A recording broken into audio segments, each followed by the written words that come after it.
사랑하는 영락교회 지체들에게 주 안에서 평화 인사를 전합니다. 오늘은 2023년 10월 11일 수요일입니다. 오늘의 묵상 본문은 민수기 26장 1절로 65절까지의 말씀입니다. 오늘 본문 말씀 26장 1절부터의 말씀은 이렇게 시작합니다. 연병 후에 여호와께서 모세와 제사장 아론의 아들 엘르아살에게 말씀하여 이르시되 이스라엘 자손의 온 회중 총수를 그들의 조상의 가문에 따라 조사하되 이스라엘 중에 20세 이상으로 능히 전쟁에 나갈 만한 모든 자를 계수하라. 두 번째 인구 조사, 인구 계수의 사건에 대한 오늘 말씀이죠. 바알부올의 사건을 겪고서 그것으로 인한 연병이라고 하는 문제를 이제 겪었죠. 그 뒤에 여호와께서 다시 이제 아론은 떠나고 광야의 생활 40년째 5월 1일 날 아론이 떠났는데 그 이후의 시간이죠. 아론의 아들 엘르아살에게 이제 대제사장이 된 엘르아살에게 모세에게 말씀하여 이르시되라고 하는 말씀이 민수기에만 한 80회 정도 나온다고 그러죠. 말씀을 하시고 말씀에 순종하는 것이 주님의 인도하심을 받는 우리의 신앙의 길을 가는 훈련이다라는 것을 보여주고 있는 것입니다. 주님이 말씀하시고 우리는 순종하고 오늘날도 마찬가지죠. 우리가 매일 일일 묵상을 하고 주님의 말씀을 읽는 것은 그 말씀 가운데 주님이 주시는 주님의 뜻을 받기 위한 것이죠. 설교도 마찬가지죠. 설교는 그냥 설교입니다. 설교에 주님의 영이 임하고 주님의 계시가 임할 때 그것이 주님의 말씀이 되는 거죠. 그래서 그 말씀에 순종하는 것, 이것이 우리의 신앙입니다. 우리의 길이에요. 살아계신 주님의 음성을 듣는 것. 내 양은 목자의 음성을 듣는다라고 주님이 말씀하셨죠. 그 말씀을 듣는 것입니다. 그래서 주님의 말씀을 듣고 또 주님의 말씀을 듣는 것이죠. 그래서 그 말씀에 따라 행했다라는 겁니다. 주님이 오늘 주시는 말씀은 20세 이상으로 능히 전쟁에 나갈 만한 모든 자를 계수하라. 전쟁에 나갈 자를 계수하는 것, 이것은 이제 요단강을 건너가서 가나안의 정복 전쟁이 시작되는 거니까 그런 의미에서의 전쟁에 가능한 자를 계수하는 뜻이 들어있죠. 이 계수의 뜻은 첫 번째 계수를 받은 자 중에서 갈렙과 여호수아를 제외하고는 모두 죽는 것이죠. 지금 기준으로 하면 지금 살아있는 사람은 모세밖에 없습니다. 그 모든 사람들이 죽고 이제 완전히 새로운 가나안 땅을 밟을 사람을 계수한다라는 의미가 들어있는 거죠. 우리 교회에 교인을 이제 교인 명부를 만들잖아요.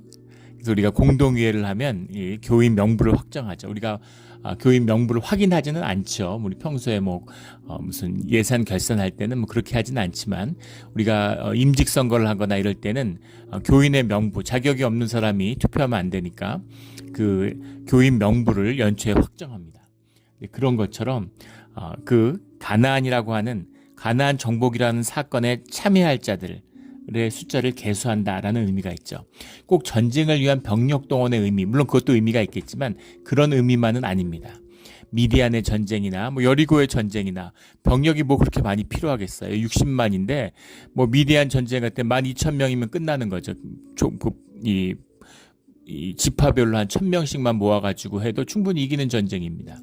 그런데 60만을 오로지 총동원을 위해서 계수했다 이런 의미가 아니라 오늘 본문에 나오는 더 중요한 의미는 뒤에 가면 나오는 53절에 그 명수대로 땅을 나눠줘 기업을 삼게 하라라는 그 말씀이죠. 이제 가나안 땅에 들어가서 그 땅을 나누어야 되기 때문에 그 땅을 나누어 가질 그 자들, 그들의 이름을 이제 계수해야 되는 것이죠. 그래서 그 시작이 이제 루벤 지파부터 시작되고 있습니다.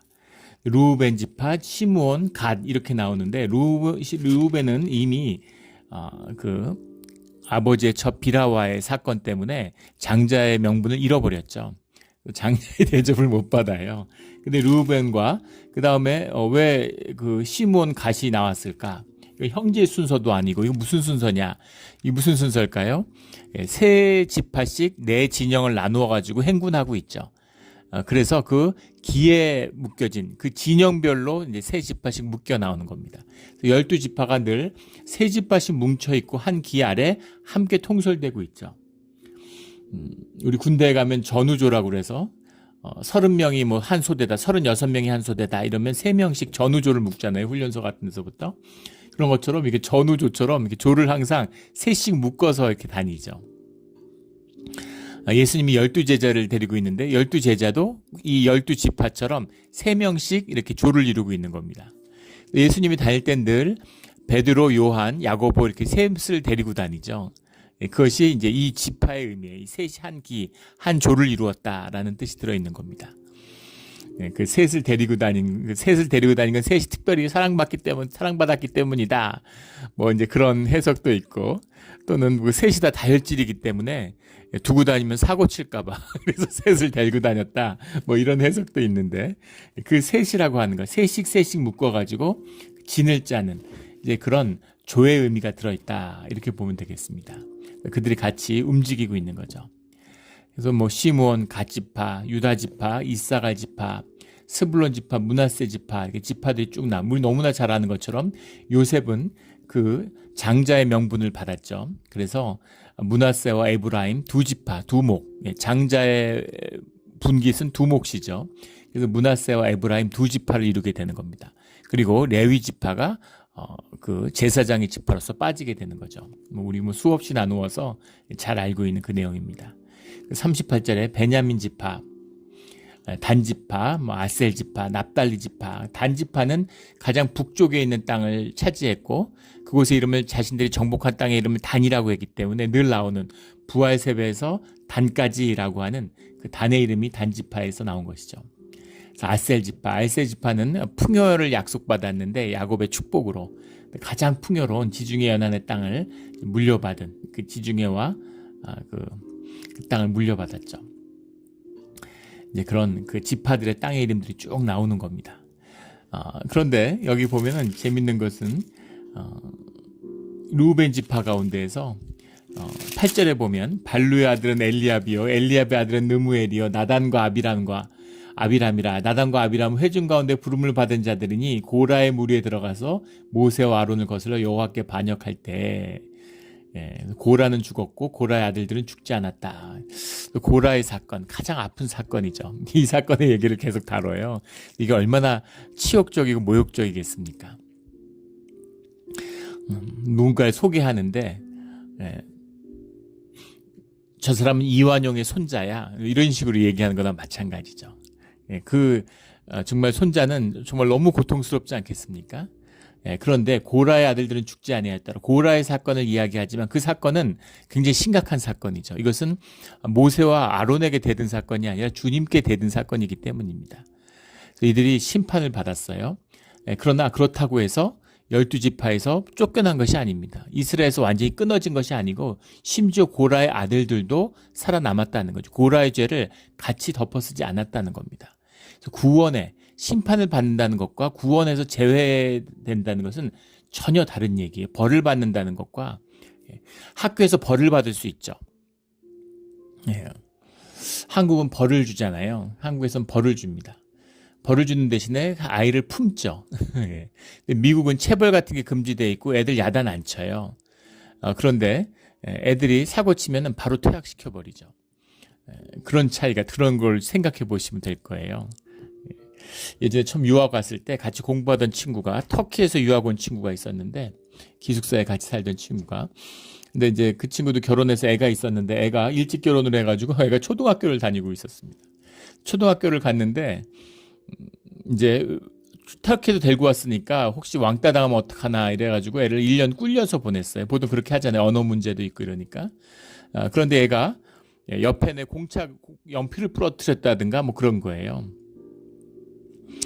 학교에 갔는데 학교에서 한 번 주의를 주고 부모를 불러서 한 번 더 이런 사건이 있으면 애는 퇴학이다. 그리고 그것을 이제 받아들이겠다. 거기에 서명하라고. 서명 안 하면 지금 학교에서 그만두고 데려가라. 이렇게. 굉장히 충격을 받아서 아니 애들끼리 뭐 싸울 수도 있지. 애들 뭐 연필 하나 부러뜨렸다고 퇴학을 시킨다는 게 말이 되느냐고. 굉장히 그런 얘기 들었던 기억이 나요. 이제 그런 거죠. 그래서 어떻게 보면 미국이 더 엄격한 면일 수도 있겠죠. 그런데 벌을 준다는 것은 품는다는 뜻이 들어있는 거죠. 회초리를 맞고 벌을 받고 회개를 하고 돌이킨다는 뜻이 들어있는 겁니다. 그런데 심판을 받는다는 것, 고라와 고라의 무리들 250명이 불에 삼키워진 것, 이것은 심판이죠. 영원히 제하여져 버린 것입니다. 그런 사건들 이제 경험하게 된다라는 거죠. 우리 레위 지파 얘기할 때는 꼭 나답과 아비후의 얘기가 나오고, 이런 아픔의 이야기들, 이게 무슨 벌을 주거나 낙인을 찍으려는 그런 의미가 아니죠. 그 아픔을, 그 수치를, 그 상처를 주 안에서 기억하라는 겁니다. 주 안에서 그것이 기억되면, 주의 사건이 되면 두고두고 축복의 근원이 된다는 거죠. 다시는 주님을 거스르지 않는, 주님의 말씀과 함께하는 그런 이정표가 될 수 있다는 것입니다. 이 의미죠. 두 번 다시 그런 일을 벌이지 않는 이 아픔이 진실이잖아요. 이 진실하다는 건 아픔을 주님과 함께한다는 뜻입니다. 좋은 일은 함께하고 아픈 일은 내가 감당할게요. 그건 종교의 거짓이죠. 종교의 이원합니다. 선하고 귀한 것만 올려들어 주님은 그런 걸 받지 않으신다는, 거짓은 받지 않으세요. 수치와 아픔을 주님 안에서 함께 나누는 것입니다. 그래서 그것을 주님이 보여주셨죠. 예수님의 삶이 주님과 함께하는 길이 무엇인가를 우리에게 증거하고 보여주셨습니다. 우리 늘 진실로 그 아픔으로, 상처의 자리에서, 수치의 자리에서 주님께 돌이키는, 주님과 하나가 되는 그 모든 것을 주님한테 복으로 바꾸는 우리의 신앙의 길이 되기를 주의 이름으로 축원합니다. 51절에 가면 이스라엘 자손의 계수된 자가 60만 1730명이었더라.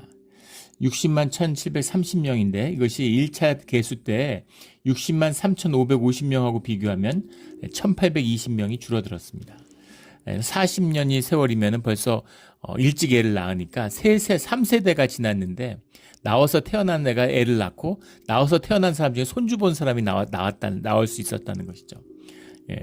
그런 세대에 접어들고 있는데, 그렇게 따진다면 인구가 오히려 좀 줄었다는 건 기이한 일일 수 있습니다. 그 가운데 역병도 돌고 심판도 받고 이제 많은 어려움들이 있었다는 것을 우리가 지켜보았죠. 그래서 그렇다고 해서 인구가 또 많이 준 것이 아니라 그 인구가 그대로 지켜진 것이죠. 약속의 땅에 들어가는 사람, 크게 보면 그 인구가 나온 사람들이 대체되었지만 그 유업을 자식들이 물려받았다, 이런 의미로 볼 수 있겠습니다. 53절에 52절에 여호와께서 모세에게 말씀하여 이르시되 해서 말씀에 순종하고 또 순종하는 모습이 나오죠. 이 명수대로 땅을 나눠주어 기업을 삼게 하라. 이 60만, 이것을 계수한 이유는 이들이 가나안 땅에 들어가서 땅을 차지할, 물론 그 중에 그 세 지파는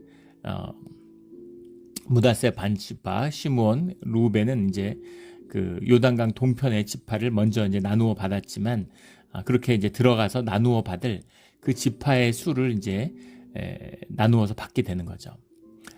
이 명수대로 땅을 나눠준다라는 말이 테할렉라는 말인데, 뒤에 나오는 그 땅을 제비 뽑아라고 할 때 그 제비라는 건 고랄이라는 말이지만 그것과 같은 의미입니다. 나눠준다는 말 자체에 제비 뽑다는 의미가 들어있어요. 디바이드, 나누다, 쉐어, 이런 뜻이 들어있는데, 나눠준다라고 하는 이 땅 속에는 그 땅을 나누어 갖는다, 나눈다는 의미가 들어있지만 동시에 같이 소유하게 되는 공유의 의미가 이 테할렉라는 말 속에 들어있습니다. 그래서 이것을 제비에 뽑았다라고 하는, 주님의 뜻에 따라 나눴다고 하는 건 이것이 주님의 것이다, 주님이 준 것이다 라는 의미가 들어있는 것이죠. 그래서 기업을 삼게 하라. 기업을 삼게 한다라는 말이 이제 나할라라는 말인데, 나할이라는 말, 소유하다, 포제션, 프로퍼티, 재산, 인헤리턴스, 유산, 상속하다, 유산으로 물려받다, 유업으로 물려받다, 다 나할이죠. 나할이 굉장히 중요한 어휘입니다. 나할이라는 단어가, 나할라라는 게 이제 기업을 삼게 한다, 물려받다라는 뜻에서 이제 소유하다라는 뜻에서 소유, 기업, 유산, 유업, 나할라라는 말이 나왔죠. 근데 이 말의 의미가 역사적으로도 굉장히 중요한 의미예요. 무언가를 사람이 소유한다라고 하는 소유권. 우리는 지금 자본주의 시대에 살고 있기 때문에 자본주의 핵심이 뭡니까? 소유권 절대죠. 사적 소유권의 절대입니다. 이게 자본주의의 핵심이죠. 가장 본질적인 가치죠. 그래서 우리는 이것이 굉장히 자연스럽게 생각하는 겁니다. 그런데 그럼에도 불구하고 심지어 지금도 사람들이 소유권이라는 것에 대해서 정확히 갖는 것이 쉽지 않다는 거예요. 전제주의 시대 때 그 땅이라는 것은 기본적으로 땅은 사람의 것일 수 없다라는 생각을 갖고 있는 겁니다. 그것이 왕의 것이다. 왕국이라는 것, 왕국이 왕의 것이라는 것을 갖는 시간도 오래 걸려요. 수천 년의 시간이 필요했습니다. 특히 기마민족들, 누가 누구 땅이에요. 누구는 누구의 땅도 아닌 것이죠. 기마민족이 문화가 있는 곳에는 땅의 소유권이라는 게 없어요. 대표적인 것이 북미 대륙의 인디안 같은 거죠. 땅을 소유했다. 이게 우리 땅이다. 이런 개념 자체가 없는 겁니다. 이것이 얼마나 어려운 개념이냐면 이 조선왕조 실록을 보면 고종 때 경복궁을 증축하기 위해서 그 주변에 있는 집들을 헐어내는 이야기가 기록되어 있습니다. 수천 채를 헐어냈어요. 그런데 보상도 1푼도 받지 못했고 누구 하나 저항한 사람도 없습니다. 누구도 내 것이라고 주장할 수 없는 것이죠. 그건 나라 것이니까. 지금 중국 생각해 보세요. 중국에 뭐 자기 집 사고 집이 오르고 뭐 빈집이 몇 채고 막 집을 샀다 그러는데 기본적으로 모든 땅은 나라 것이죠. 다 쫓아 임대권을 갖는 겁니다. 뭐 50년, 70년, 99년 뭐 이런 식으로. 그래서 다 쫓아내는 거예요. 중국에 보면 정말 토지 수용되면 정말 비참하죠. 다 쫓아내는 겁니다. 이 사적 소유의 전통이 약하기 때문에 한국이 요즘은 그렇지 않지만 옛날에는 공적인 수용이 있었죠. 개발로 정부가 수용하겠다 그러면 다 쫓아내는 거예요. 정부가 다 사들이는 겁니다. 헐값에. 공시지가로 다 수용해버리는 거죠. 요즘엔 수용을 정부가 마음대로 못하죠. 그 주민의 3분의 2의 동의가 있어야 이제 그래야 수용이 되는 것으로 바뀌었는데 그런 것조차도 지금 생각해 보세요. 지금은 노래라고 하는 것, 이 소유권이라는 것 자체를 역사적으로 발전시켜온 민족이 유대 민족입니다. 회사를 나누어 갖는다고 하는 태할렉이죠. 회사가 누구 거야? 근데 회사를 나누어 가질 수 있다. 회사를 경영권이라는 게 있는데 경영권과 소유권이라는 건 별도야. 소유와 경영을 분리해서 소유는 나누어 가질 수 있어. 회사를 내가 애플의 주식을 한 주 샀다. 그러면 나도 애플의 주인인 거죠. n분의 1로서 수많은 지분 중에 내가 한 주를 갖고 있으면 나도 주주인 겁니다. 회사의 주인인 거예요. 이런 소유권을 가질 수 있는 개념을 만들어낸 게 유대민족입니다. 채권이라는 것도 만들어 주식도 모든 그런 것들 지적 소유권 이것도 유대인들의 작품이죠. 노래방에서 노래를 한 곡 불러도 그 작곡자에게 작사자에게 돈을 줘야 됩니다. 그 소유권을 이게 말이 돼? 내가 노래 불렀는데 내가 내 돈 내고 노래 불렀는데 그 돈이 그 작곡자에게 가야 된다고? 그런 소유권을 만들어냈다는 거예요. 소유권이라고 하는 것이 우리의 의식의 산물이다라는 걸 알 수 있죠. 그 의식을 만들어내는데 인간이 어디서 그 의식을 만들어내요? 타고난 것도 아니고 그 의식의 산물인데 그 의식성이라는 게 어디서 나왔냐는 겁니다. 그 의식의 시작, 소유권의 시작, 그 시작을 가져온 것이 바로 주님의 말씀이다라는 거죠. 근데 이 혁명적인 사건이에요. 있을 수 없는 일입니다. 이 시대. 애굽의 모든 재산은 애굽의 바로의 것이에요. 아수르의 모든 재산은 아수르 왕의 것입니다. 바벨론의 재산은 바벨론 왕의 것이에요. 그것을 확립하는 것조차도 쉽지 않았던 겁니다. 그런데 이 60만을 계수해서 사람들의 몫으로 땅을 나눠줘서 이건 너희 가문의 땅이야. 이건 니들 거야. 땅을 어떻게 인간이 소유해? 땅을 소유했다는 게 도대체 뭡니까? 어떻게 소유했다는 거예요, 인간이? 근데 그걸 소유할 수 있게 됐다는 이 사고를 받아들임으로 인해서 자본주의가 유대의 역사와 함께하고 있죠. 물론 그 유대인들이 만들어낸 것은 아니고 이제 카르타고 이런 데서부터 시작된 이제 그것을 이제 시돈에 갔다가 그것이 이제 유대에 들어오고 이게 사실 바알주의죠. 바알 사상과 이제 있는 겁니다. 이 두 가지가 다 있고 아까 테할렉라는 것처럼 나눈다라는 뜻도 들어있지만 그 안에 공유한다, 같이 가지고 있다 이제 이런 뜻도 들어있다라는 걸 나눴는데 뭐 이 얘기를 하려면 끝도 없겠습니다. 그런데 이런 소유의 의미, 혁명적인 일이라는 겁니다. 이게 주님의 말씀으로 받았기 때문에 야 이게 네 땅이야, 이게 너희 땅이야, 너희가 이 땅을 가졌어 하니까 그 땅을 가지게 된 거죠. 굉장하지 않습니까? 그래서 3천 몇백 년이 지난 지금도 그 땅에서 완전히 쫓겨나서 2000년이 지났는데 유대인들이 이 말씀을 붙들고 있기 때문에 다시 돌아오는 거죠. 엑소더스 출애굽을 또 하는 겁니다. 그래서 지금 팔레스타인에서 분쟁이 나서 뭐 팔레스타인과 지금 이스라엘이 막 지금 전쟁 중이잖아요. 돌아와서 이건 내 땅이야. 팔레스타인 사람 무슨 소리야? 우리가 2000년을 살았는데 우리 땅이지. 근데 아니야, 이건 우리 땅이야. 주님이 우리에게 주신 땅이야. 이걸 포기할 수 없는 거죠. 예. 그게 이제 유대인 땅이냐 팔레스타인 땅이냐를 얘기하려는 것이 아니라 어떻게 그런 생각을 할 수 있냐는 거예요. 2000년을 나가서 살았는데 우리 민족이 만주가 우리 땅이라고 얘기하잖아요. 우리 고구려에. 근데 고구려가 만주를 다스린 기간이 얼마나 됩니까? 근데 이것은 우리 땅이야. 이런 생각을 가지고 있고 그럼 언젠가 만주가 우리 땅이 되겠죠. 예, 그런 겁니다. 근데 왜 민족이라는 것도 역사의 산물일 뿐인데 영원하지 않은 나라라는 것도 영원하지 않는데 도대체 그 민족의 땅이라는 게 무슨 의미야? 이런 것에 대한 의구심을 가질 수 있겠죠. 그런데 민족의 땅, 나라의 땅이 아니라 우리 가족의 땅, 우리에게 준 땅, 내게 준 땅, 그 땅을 나누어서 우리가 가졌어. 예, 이게 나할라라고 하는, 나할이라고 하는 이 개념입니다. 나할라라고 하는 것은 이게 혁명적인 거예요. 사실은 인류 역사에 이정표를 찍는 엄청난 사건입니다. 예, 뭐 이제 이 기업을 이제 받게 되는 것이죠. 예, 이 땅을 얻게 되는 겁니다. 그래서 이 땅은 누가 찾아왔다고, 내가 쫓겨난다고 해서, 누가 칼로 날 쫓아냈다고 해서 그렇게 해서 그 소유가 뺏길 수 없는 이제 그런 땅이 되었다라는 거죠.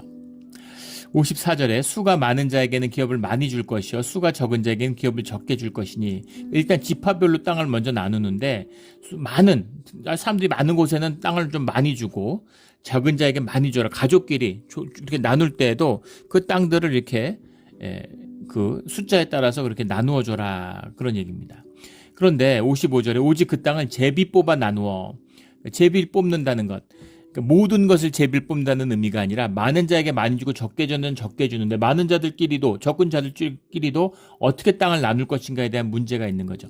거기에 대한 제비를 뽑는다. 제비라는 게 고랄이라는 의미인데 흰색 조약돌 같은 걸로 뽑았다 그러죠.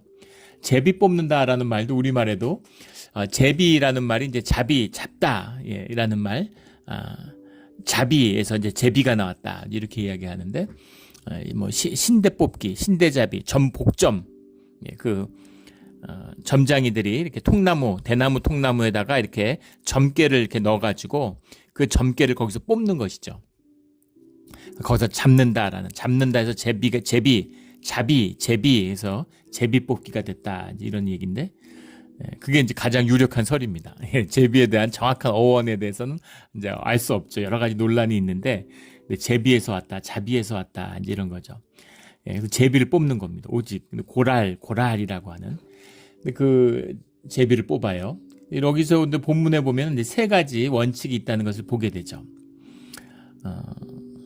첫 번째는 인구 비율에 따라 땅을 나누어야 된다. 53절에 나오는 그 말씀이고, 두 번째는 제비를 뽑아 그 땅의 위치를 결정해야 된다라는 겁니다. 55절의 말씀이죠. 세 번째, 결정된 땅은 각 지파의 조상의 이름을 따라 얻도록 해야 된다라는 겁니다. 그러니까 그 근원이죠. 너희가 이스라엘에 속했다라고 하는 것을 그 족보에 속한 그 조상의 이름에게 기반해서 그 땅을 나눈다라는 거죠. 그 땅을 준다는 겁니다. 그래서 그 땅을 계속 이어가서 그 땅의 소유를 너희가 소유권으로 너희의 소유로 만들어 가야 된다라는 그 뜻도 들어 있습니다. 주님의 뜻에 따라서 제비를 뽑는다는 것에는 제비는 내가 뽑은 것이지만 그 땅을 개척하고 차지하고 그 땅을 내가 갖게 되는 것. 지금 다 주인이 살고 있잖아요. 근데 그 땅을 내가 소유하게 되는 것은 주님이 주신 것이지만 그 땅을 소유하게 되는 건 내가 하는 거잖아요. 그런데 그것으로 주님의 뜻을 이루어 간다라는 것이 있죠. 내가 이루어 가지만 그것을 이루시는 분은 주님이시다라고 하는 믿음의 고백이 들어있는 겁니다. 그 주님의 말씀대로 했기 때문에 그것을 내가 믿음으로 취함으로 주님의 말씀이 내 안에서 성취되고 성취를 이루어 간다라고 하는 그 뜻이 들어있는 거죠. 믿음의 사건입니다. 이 사건에 대한 오해가 있어요. 믿음이 없이 어떻게 제비 뽑은 것을 주님의 뜻으로 받아들일 수가 있겠습니까? 주님이 허락하셔야 되고 그 받아들인 것을 내 운명으로, 내 삶으로 받아들이는 것이죠. 우리 인생도 그렇지 않습니까? 인생을 선택한 사람이 누가 있어요? 하지만 인생은 선택이죠. 선택이라는 건 정보가 최적화되어 있어야 선택이지 알 수가 없었는데, 내가 미국 오는 게 좋은 건지, 내가 미국 가야 되는지, 호주 가야 되는지, 뭐 캐나다 가야 되는지 내가 알 수가 없었는데 이런저런 인연으로 미국에 오게 된 거지. 내가 어느 학교 가야 되는지, 내가 왜 이 사람하고 결혼해야 되는지, 내 삶에서 내가 정하지 않은 것도 없고 내가 정한 것도 없는 것이죠. 그러나 주님이 주신 삶이고 주님의 뜻에 따라 받은 인생이고 내가 그것을 받아들였기 때문에 내가 선택했기 때문에 그래서 주님을 믿는 그 믿음과 신뢰 가운데 내 인생을 개척하고 주님의 뜻에 따라 이루어서 주님의 소명대로 성취하는 삶을 살겠다라고 하는 그것과 같은 것입니다. 그래서 사실은 제비뽑기라는 게 우연성이 들어있는 것 같지만 그렇지 않은 것이죠. 주님의 뜻을 이루어가는 겁니다. 자, 그렇다면 오늘날 교회에서 제비를 뽑아도 될까요? 안 될까요? 우리 임직선거 제비 뽑기로 하면 될까요? 안 될까요? 가끔 그런 소리 하는 분이 계세요. 총회에서 요새 교회들이 다 어렵고 그러니까 노회도 어렵고 총회도 어려워가지고 지금 총회장을 다 안 하려고 그럽니다. 우리 지난번에 총회에 갔더니 그 총회장을 예전에 치열했죠. 서로 하려고 그러고 그걸 엄청난 이제 명예로 소중하게 생각하고 이래서 치열했는데 아무도 이제 총회장을 안 하려고 다 교회들이 어려우니까 교회 일을 하기도 바쁜데 누가 총회 일을 해요. 그러니까 이제 그 증경 총회장단 원로 그 총회장 했던 이제 목사님들이 모여가지고 아무도 후보가 없으니까 이제 2명을 추천해가지고 그 사람들 불러서 너희가 좀 해라 권면을 해가지고 2명을 세워서 그래서 어렵게 총회장을 뽑았습니다. 그런 일이 있었어요. 그리고 그 전에 또 후보 1명씩 나오고 맨날 나오면 그냥 되는 거죠. 예전에는 이렇게 노회마다 돌아가면서 그 서부 한 번, 동부 한 번, 서부 한 번, 동부 한 번, 서부로 올 때도 노회마다 돌아가면서 했는데 이제 그런 원칙이 다 무너진 거죠. 할 사람이 없으니까 그런 시대가 됐습니다. 근데 예전에 막 치열하고 막 서로 하려고 그럴 때 막 그 후유증이 있는 거예요. 선거를 하고 나면 후유증이 있죠. 교회도 그렇잖아요. 저 한국에 있을 때도 장로 선거를 치르고 나면 장로 그 임직 선거, 장립 선거를 치르고 나면 교회가 홍역을 치릅니다. 근데 그 장로 후보로 추천될 정도면 교회에 얼마나 중진이고 중요한 분들이겠어요. 안수 집사님 이런 분들 중에서. 근데 그런 분들이 이제 안 되고 나면 큰 충격을 받으시는 거죠. 유아 세례를 받고 60년을 교회에 한 주도 안 빠지고 교회를 나오셨는데 장로 선거에 떨어지니까 교회를 안 나오시는 거예요. 그래서 이제 말씀은 좋게 하시죠. 이렇게 내 스스로 좀 자중하고 기도하면서 좀 회개하는 시간을 가져야 될 것 같다. 내 인생에 대해서 한번 돌아봐야 될 시간인 것 같다. 이렇게 좋게 얘기하지만 이제 시험에 든 거죠. 근데 그것을 주님의 뜻으로 받아들이지 못하는 겁니다. 사람들이 뽑았다고 생각하기 때문에 사람들에게 실망하고 서운하고 화가 나는 거죠. 주님이 뽑은 게 주님이 하신 일이 최선이라고 받아들여야지만이 주님이 하신 일이 옳은 일이고 의로운 일이고 내 삶의 최선이고 가장 좋은 것이라는 것을 받아들일 때만이 그 삶이 내 삶의 자리가 될 수 있는 거죠. 그런데 사람의 일이 아닌 겁니다. 그래서 그런 주장을 하는 분들이 교회에 있는 거예요. 우리 장립선거 이런 거 하지 말고 임직선거 하지 말고 제비뽑기로 하자고. 교회에서 그럼 제비뽑기 하면 될까요? 안 될까요? 그것은 주님의 말씀을 전혀 모르는 사람들이 하는 짓이죠. 구약 시대에 주님이 이것을 그 시대의 방법으로 허락하신 겁니다. 지금 시대에는 민주주의적인 형식을 사람들에게 허용하는 거죠. 사람들이 의식이 자라나서 그것을 받아들일 수 있는 수준이 됐기 때문에 그 옷을 입는 거예요. 예전에는 가죽옷 입고 속옷을 안 입었잖아요. 그리고 이제 벌거벗고 다니고 가죽옷을 입고 맨발로 다니고 근데 지금은 신발을 신고 옷을 제대로 갖춰 입고 그 시대의 옷이 있는 거죠. 이 시대의 옷을 입는 건데 그 시대의 옷이 중요한 것이 아니라 중요한 것은 무엇이냐면 지금 시대의 선거의 의미가 뭐냐는 것이죠. 주님이 십자가의 사건으로 보혜사 성령을 우리에게 보내주셔서 성령의 세례를 받아 우리 안에 성령이 내주하시는 겁니다. 그렇기 때문에 우리가 모두 주님과 하나 된 그 믿음과 신앙의 여정 가운데 주님의 이름으로 연합해서 주님의 몸된 교회를 이룬 것이죠. 우리 모두가 성령과 하나 되기 때문에 삼위일체 안에서 교회라고 하는 주님의 몸된 지체를 이룬 것이에요. 그래서 교회의 결정이 주님의 결정입니다. 주님의 뜻을 교회를 통해서 세우고 확인하는 겁니다. 이 교회의 의미예요. 근데 그런 교회에서 모두 다 주님의 음성을 듣는데 모두가 예배자인데 왕 같은 제사장의 부름을 받았는데 그 안에서 제비 뽑기를 한다? 말도 안 되는 것이죠. 그래서 지금은 제비를 뽑으면 안 되는 것입니다. 지금은 더 성숙하고 주님의 뜻을 분별해야 되는 그런 자라난 신앙이 돼야 되는 거죠. 그건 마치 30살 된 어른인데 나 소화도 안 되고 그래가지고 엄마 젖을 먹어야 되겠어. 이런 얘기하고 똑같은 것이죠. 이것은 이 시대에 지금 왕도 소유권이라는 걸 정립하는 게 쉽지 않는 그런 시절인데 노예였어요. 귀족이나 지주도 아니고 노예들입니다. 노예들 데리고 나왔는데 이들이 소유라는 걸 받아들인다는 것, 이 나할라라는 것을 받아들인다는 게 쉽겠습니까? 그래서 그들에게 소유라고 하는 것을 모든 소유는 주님이 주시는 거죠. 그 소유를 이루어가는 방법을 배워가는 그런 단계다 이렇게 할 수 있겠죠. 그래서 주님께 기도하고 주님께 땅을 분깃을 달라고 하시는 거예요. 몬트레일을 달라고, 실사이드를 달라고 이렇게 기도하는 겁니다. 주님이 주시면 그게 내 땅이 되는 겁니다. 내가 뭐 등기가 돼 있습니까? 뭐가 돼 있어요? 주님이 주신 땅이라면 이제 주님 안에서 주님의 뜻 가운데서 그것을 내 땅으로 만들어 가는 것이죠. 우리 이런 주님 안에서의 소명과 분깃을 기업을 주님 안에서 갖는 주님이 내게 주신 사업장이기 때문에 주님이 내게 주신 가게이기 때문에 주님의 이름으로 주님의 뜻에 따라 주님의 뜻을 이루어 가는 것이죠. 그것이 축복의 장이 되고 마르지 않는 샘물이 되고 주님이 부으시는 기름 부음을 담는 기름의 종지가 되는 것이죠. 그 축복이 우리 가운데 이루어가는 우리의 축복된 삶이 되기를 주의 이름으로 축원합니다. 그 다음에 57절에 12지파의 땅의 이야기를 하고 레위 지파는 이제 주님을 섬기는 성전의 일을 맡았기 때문에 분깃을 따로 받지 못했죠. 우리가 너무나 잘 아는 내용입니다. 근데 58절에 보면 고핫은 아므람을 낳았으며 아므람이라고 하는 이제 아므람은 처의 이름은 요게벳과 아므람의 이야기. 거기서 이제 아론도 나오고 모세도 나오고 미리암도 나왔죠.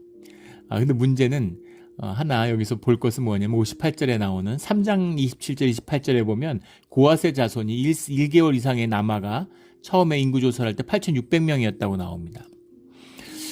근데 아므람의 자손, 그래서 여기 나오는 고핫이 아므람을 낳았다는 것과 59절에 그 모세의 아버지, 아론의 아버지와 아브람은 동명이인일 것이다 이렇게 이야기합니다.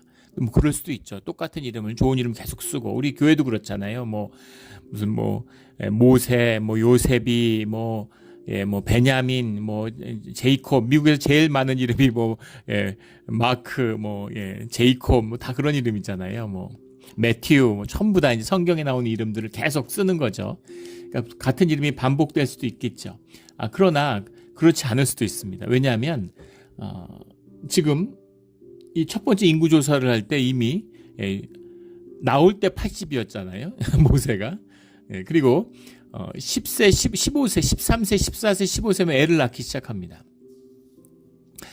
저희 할아버지도 12살에 결혼하셔가지고 16살에 큰 고모를 낳고 20살에 이제 아버지를 낳았는데 그리고 9남매를 낳았습니다.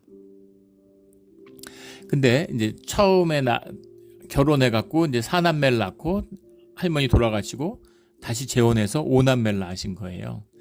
근데 그렇게 해도 9남매를 낳았습니다. 10대 아버지가 됐어요. 16살에. 제가 이번에 우리 정두수 선교사님 멕시코 갔을 때 거기 이제 개척하신 교회에서 사역하는 이제 간사하고 있는 청년, 신학 공부하고 있는 이제 예비 전도사죠. 시작한 이제 전도사님이죠. 신학 공부를 하니까. 근데 그 청년인데 27살인데 애가 7명 있습니다. 애를 7명을 낳았어요. 와이프 사모님은 31살이고 그래가지고 애를 7명을 낳았습니다. 20대인데 아이가 7인데 문제는 이 당시 유대인들은 또 부인을 여러 명 얻었다는 거예요.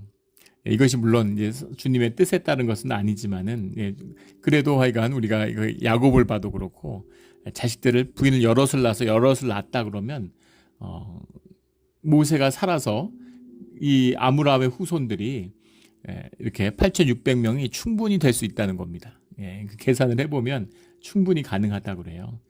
그래서 우리 지금 상식으로 보면 이게 말이 안 되지 그러는데 충분히 이제 말이 될 수 있다는 것이죠. 그래서 같은 아므람으로 보아도 되겠다라는 겁니다. 65절에 이는 여호와께서 그들에게 대하여 말씀하시길 그들이 반드시 광야에서 죽으리라 하셨습니다. 이러므로 여분네 아들 갈렙과 눈의 아들 여호수아 외에는 한 사람도 남지 아니하였더라. 결국 갈렙과 여호수아 외에는 아무도 들어갈 수 없는 가나안 땅이었다면 가나안 땅의 약속을 붙잡고 40년을 광야를 돈 것은 무엇이었을까? 내 에고가 중심이고 내 삶이 중심이면 이 40년은 헛돼 보이는 겁니다. 결국은 못 들어가는데 왜 그렇게 고생을 시키고 그렇게 젖과 꿀이 흐르는 땅을 주지도 않으셨으면서. 근데 가나안 땅 들어가 보면 알지만 그 광야보다 결코 여건이 좋지 않아요.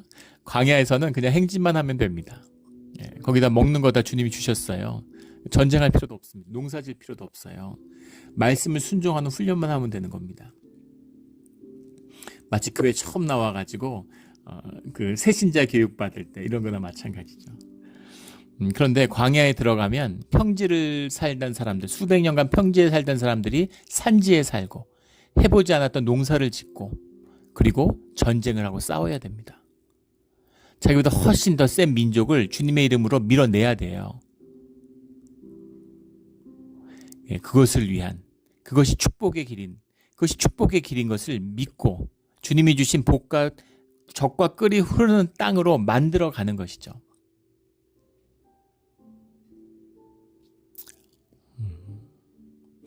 물론 좋은 땅이었을 겁니다. 그러나 더 좋은 땅이 또 세상에 있겠죠. 그런데 땅에 좋고 그 현상에 좋고 나쁨이 아니에요. 주님이 주신 것이고 주님이 축복하신 땅이기 때문에 우리가 축복받은 존재로서 그 땅의 축복을 주님의 기름 부음이 그 땅에 임하는 것이죠. 그래서 그 땅이 우리의 땅이 되고 젖과 꿀이 흐르는 땅이 되어가는 겁니다. 몬트레일을 우리가 살기 때문에 몬트레일가 축복의 땅이 되고 몬트레일을 다스림으로 몬트레일가 복을 받고 축복을 누리고 거기 사는 모든 사람들이 주님을 알지 못하는 자들도 주님의 축복과 은혜를 누리며 살아가는 삶. 이것이 중보자의 삶이고 예배자의 삶이고 제사장의 삶이에요. 그 삶으로 우리를 부르셔서 이 땅 가운데 예배를 허락하시는 겁니다. 이 축복의 길을 여는 것이죠. 이 깊은 비밀을 분깃과 기업으로 누리는 그런 우리의 신앙의 길이 되기를 예수 그리스도 이름으로 축원합니다. 아멘. 기도드리겠습니다.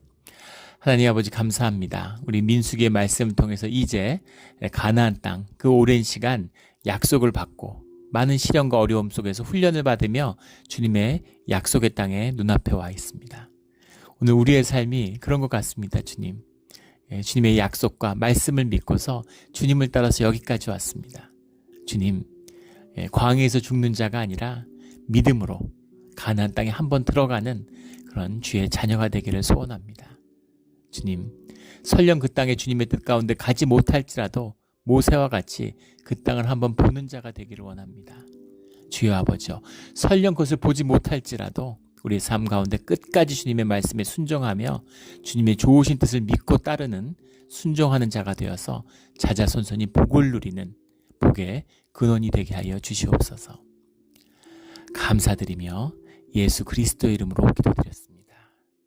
아멘.